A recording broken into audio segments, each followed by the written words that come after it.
नमस्कार विद्यार्थियों। आज अ, मैं Anil Kumar Saini, assistant professor government law college Churu. आज वीडियो श्रृंखला के अंतर्गत हम विधि तृतीय वर्ष के विषय सिविल प्रक्रिया संहिता 1908 की परिभाषाओं का अपन अध्ययन करेंगे। पिछले वीडियो में हमने परिभाषाओं के अंतर्गत धारा 2 क्लोज 1 तथा धारा 2 क्लोज 2 संहिता तथा डिक्री के बारे में अध्ययन किया था या उनके बारे में हमने चर्चा की थी।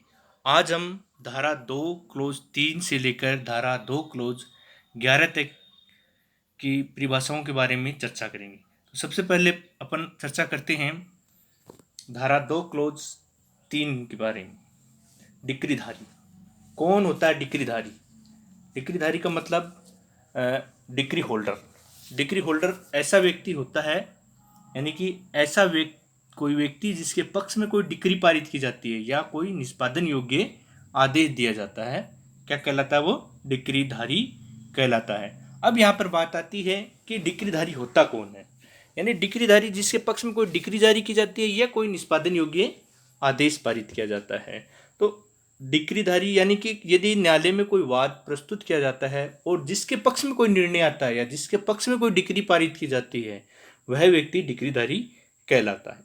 लेकिन ये कोई आवश्यक नहीं है कि डिक्रीधारी में वाद के पक्षकार ही हो, यानी कि वाद में पक्षकारों के अंतर्गत वादी और प्रतिवादी दोनों आते हैं। तो जरूरी नहीं कि डिक्रीदार है वो पक्षकार ही हों, वादी और प्रतिवादी हों, उनके अलावा अन्य कोई व्यक्ति भी डिक्रीदार हो सकता है। और ऐसा कोई व्यक्ति जो वादी और प्रतिवादी हो, यानी कि दोनों वादी और प्रतिवादी तो हो ही सकते हैं डिक्रीदार, इनके अलावा कोई अन्य व्यक्ति है वो भी डिक्रीदार हो सकता है, जिसका नाम पर्टिकुलर उस डिक्री में वर्णित होता है, तो वह व्यक्ति डिक्रीदार कहलाता है। जैसे कि बंधकदार। बंधकदार के अंतर्गत क्या होता है कि जैसे संपत्ति जो होती है उसका मालिक कोई दूसरा होता है और बंधक किसी दूसरे व्यक्ति के यहाँ पे की जाती है वो, तो ऐसी स्थिति में डिक्री जो पारित की जाएगी, जरूरी नहीं है कि जो संपत्ति का मालिक है यानी भूस्वामी है उसी के नाम से डिक्री जारी की जा सकती है। जिस व्यक्ति के पास संपत्ति बंधक है उस व्यक्ति के नाम से भी डिक्री पारित की जा सकती है। अगली जो परिभाषा है वो है आपकी इसी की जो ओपोजिट है, निर्णित ऋणी, जिसको बोलते हैं जजमेंट डिबेटर। यानी जिस व्यक्ति के पक्ष में अगर डिक्री पारित की जाती है तो वो व्यक्ति डिक्रीदार कहलाता है, और जिस व्यक्ति के विपक्ष में या जिसके विरुद्ध कोई डिक्री पारित की जाती है तो वह डिक्री निर्णित ऋणी कहलाता है। यानी ऐसा कोई व्यक्ति जिसके विरुद्ध कोई डिक्री पारित की गई है या निष्पादन योग्य कोई आदेश पारित किया गया है। निर्णित ऋणी में मर्तक ऋणी या प्रतिनिधि सम्मिलित नहीं होते हैं। यानी कि निर्णित ऋणी के अंतर्गत कौन आता है? जिस व्यक्ति के विरुद्ध कोई डिक्री पारित की जाती है या जिस व्यक्ति के विरुद्ध कोई निष्पादन योग्य आदेश पारित किया जाता है, इसके अंदर कोई ऐसा व्यक्ति नहीं सम्मिलित है जो निर्णित ऋणी का मर्तक ऋणी हो, जो निर्णित ऋणी में कोई मर्तक ऋणी या प्रतिनिधि इसमें सम्मिलित नहीं होता। जैसे कि मान लो कोई प्रतिभू होता है या कोई जमानतदार होता है, जमानती होता है, ऐसे व्यक्ति भी निर्णित ऋणी हो सकते हैं। तो इस प्रकार से डिक्रीदार कौन होता है? जिसके पक्ष में डिक्री पारित की जाती है, और निर्णित ऋणी जिसके विपक्ष में कोई डिक्री पारित की जाती है। ये धारा 2 क्लोज 10 में आती है और वो धारा 2 क्लोज 3 में आती है। इसमें इसके विरुद्ध पारित की जाती है और डिक्रीदार में पक्ष में पारित की जाती है। अगली जो परिभाषा है वो है आपकी जिला। जिला के अंतर्गत क्या आएगा? एक पर्टिकुलर जो सिविल न्यायालय की जो स्थानीय सीमाएं विपरीत करता है, जिला से आरंभिक अधिकारिता वाले प्रधान सिविल न्यायाधीश की स्थानीय सीमाएं विपरीत है, और इसके अंतर्गत उच्च न्यायालय की मामूली आरंभिक सिविल अधिकारिता की स्थानीय सीमाएं आती हैं। ये जरूरी नहीं है कि पर्टिकुलर किसी जिले की सीमाएं ही जिला कहलाती हैं। इसमें जिला में जो सिविल न्यायालय है उसकी जो स्थानीय सीमाएं हैं वो विपरीत होती हैं, वो जिला कहलाता है। या उच्च न्यायालय द्वारा कोई अगर कोई सीमाएं निर्धारित कर दी जाती हैं, जो स्थानीय सीमाएं निर्धारित की जाती हैं, वो भी जिला के अंतर्गत ही आती है। ये आपकी धारा 2 क्लोज 4 में बताई गई है। अगली जो परिभाषा है वो है आपकी विदेशी न्यायालय। विदेशी न्यायालय, जैसा कि नाम से ही अपने को स्पष्ट हो जाता है कि ऐसा न्यायालय जो भारत के बाहर स्थित है और केंद्रीय सरकार से के प्राधिकार से न तो उसको स्थापित किया गया है और न ही उसको चालू रखा गया है। यानी कि ऐसा कोई भी न्यायालय जो भारत के बाहर स्थित है, यानी भारत की जो पर्टिकुलर जो सीमाएं होती हैं, जो बाउंड्री है भारत की, उस सीमा से बाहर जाके यदि कोई न्यायालय स्थापित है और जिसमें किसी प्रकार का कोई भारतीय सरकार का या केंद्रीय सरकार का किसी प्रकार का कोई इंटरफेयर नहीं है, इंडिविजुअल कोई भारत से बाहर है, किसी विदेश का है या किसी दूसरे देश का अगर कोई न्यायालय है, तो वो न्यायालय विदेशी न्यायालय कहलाता है। यानी इसमें सबसे महत्वपूर्ण बात यह है कि वहाँ पर भारतीय गवर्नमेंट है, जो इंडियन गवर्नमेंट है या केंद्रीय सरकार है, उसका कोई भी दखलंदाजी नहीं हो या उसका कोई भी प्राधिकार न हो, न ही उसके द्वारा स्थापित किया गया हो, न ही उसके द्वारा उसको चालू किया गया। तो ऐसा कोई भी न्यायालय होगा वो विदेशी न्यायालय कहलाएगा, जिसको अपन फॉरेन कोर्ट कहते हैं। ये धारा 2(5) में बताया गया, धारा 2 क्लोज 5 में इसका वर्णन किया गया है। विदेशी निर्णय से अभिप्राय होता है कि ऐसा जो निर्णय जो विदेशी न्यायालय द्वारा दिया गया हो, यानी विदेशी निर्णय से है विदेशी न्यायालय का निर्णय अभिप्रेत है। जैसे अपन ने देखा कि भारत के बाहर कोई न्यायालय है, वो क्या होगा, विदेशी न्यायालय, और उसके द्वारा जो निर्णय दिया जाता है वो है विदेशी निर्णय कहलाएगा। तो ऐसा कोई निर्णय जो विदेशी न्यायालय द्वारा दिया गया है वो विदेशी निर्णय कहा जाएगा। इसको धारा जो परिभाषाओं की धारा 2 है उसके क्लोज 6 में इसके बारे में बताया गया है। अगली जो इसकी परिभाषा है वो है आपकी सरकारी प्लीडर। सरकारी प्लीडर यानी गवर्नमेंट प्लीडर। गवर्नमेंट प्लीडर का मतलब क्या हुआ, जैसा नाम से ही अपने को इसका पता लगता है कि गवर्नमेंट प्लीडर यानी कि गवर्नमेंट का अगर कोई प्लीडर है।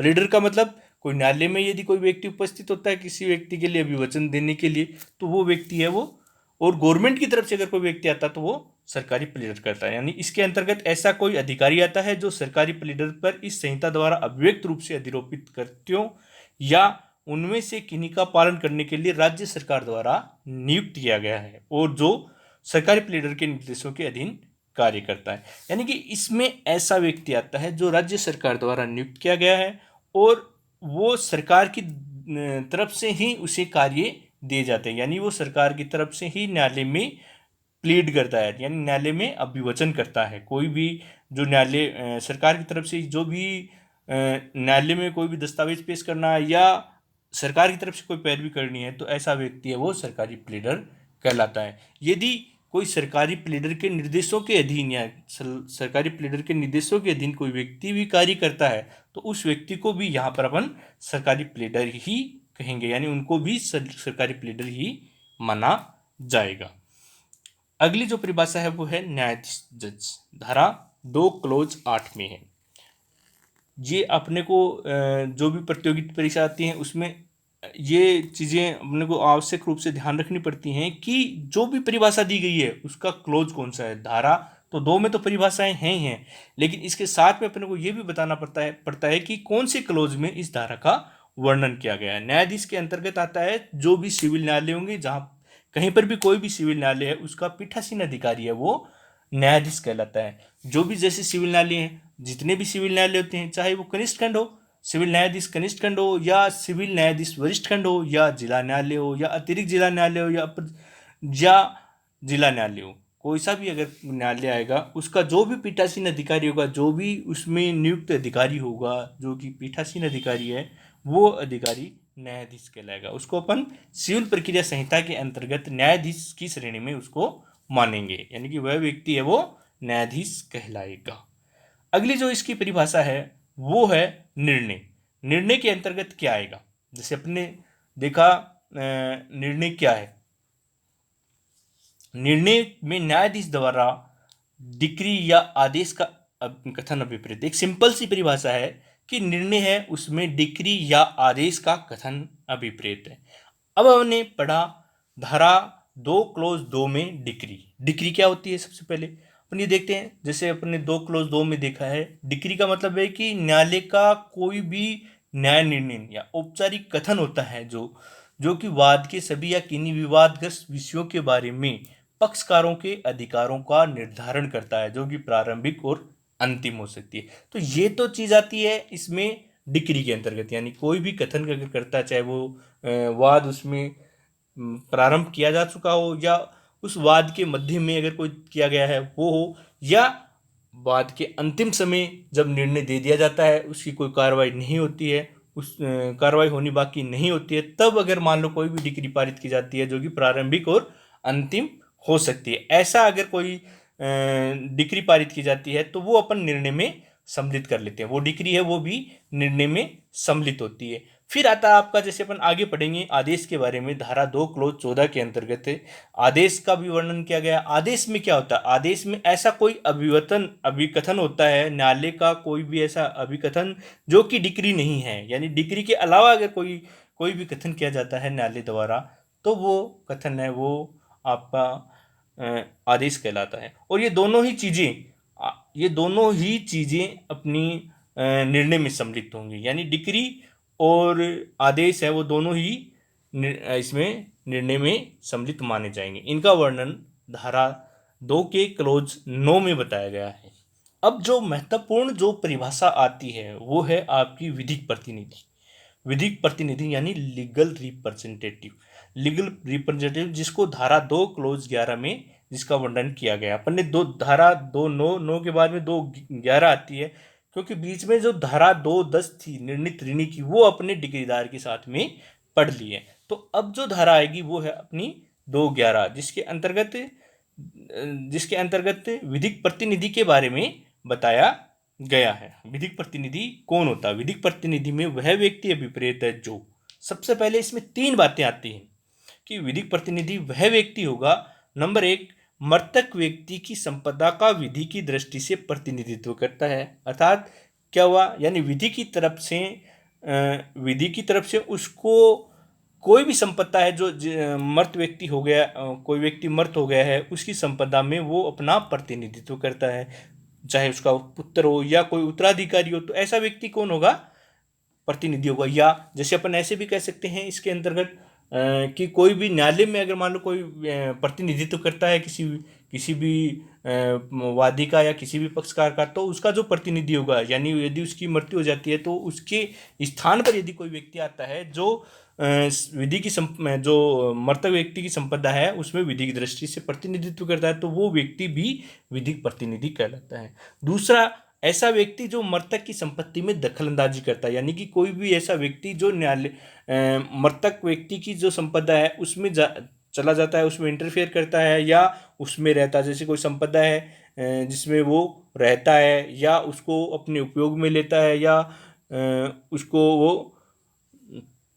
वो अपने यूज में लेता रहता है या उसका विक्रय करता है या उसके लिए कोई वस्तु है वो खरीदता, तो ऐसा व्यक्ति है वो भी विधिक प्रतिनिधि कहलाता है। और तीसरा जो इसका पॉइंट है वो है जिसको विधिक प्रतिनिधि की हैसियत से वाद लाने वाले व्यक्ति की मृत्यु पर संपदा न्यायगत होती है। यानी कि ऐसी जो संपदा है, जो व्यक्ति मृत हो गया या जो व्यक्ति मृत्यु को प्राप्त हो गया है, उसकी संपदा पर विधिक प्रतिनिधि की हैसियत से मरने के बाद में उस व्यक्ति की संपदा है वो उस व्यक्ति में हस्तांतरित हो जाती है या उस व्यक्ति में न्यायगत हो जाती है। यानी मरने के बाद में किसी व्यक्ति की संपत्ति किसी व्यक्ति के अंदर चली जाती है या किसी व्यक्ति को प्राप्त हो जाती है, तो वह व्यक्ति विधिक प्रतिनिधि कहलाता है, जिसमें उसके उत्तराधिकारी भी आ सकते हैं, उसके वारिस भी आ सकते हैं। तो ये आज अपन ने कुछ परिभाषाएं हैं उनके बारे में चर्चा की है। आगे अपन जो भी परिभाषाएं बाकी बची हुई हैं, जो धारा 2 क्लोज 12 से लेकर अंतिम जो धारा है 2 क्लोज 20 है, उसके बारे में अपन अगले वीडियो में उसके बारे में चर्चा करेंगे।